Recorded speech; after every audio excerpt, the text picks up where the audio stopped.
Hello everyone, in this video I will show you how to see Bitcoin transactions on Cash App.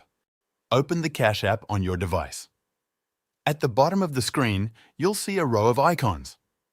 We're going to tap on the clock icon, which takes you to your Activity page. This page lists all your past transactions, including deposits, withdrawals and purchases. If you've recently made a Bitcoin transaction, it should appear at the top of this list.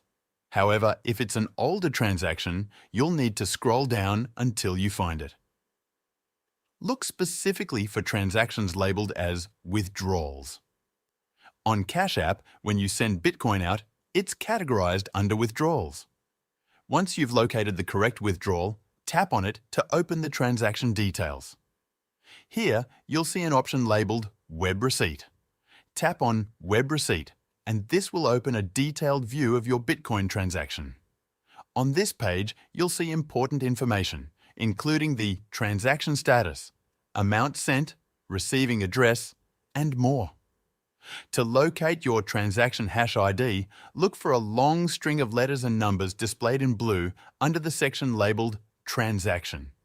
This sequence is your unique Bitcoin transaction hash ID. Next to the hash ID, you'll notice a small, white copy icon. Tap on it and you'll see a quick notification saying Copied. This means the hash ID has been successfully copied to your clipboard and you can now paste it wherever it's needed, whether it's for verification, sharing with someone, or for your records. By the way, if you also want a cheaper and more transparent way to move real money, I recommend Wise. I use it myself. Wise has some of the lowest transfer fees and best exchange rates. Plus, you get a free debit card that works online and abroad. Right now, if you sign up with the link in the description, your first transfer up to $800 is free. It only takes a few minutes to create your account.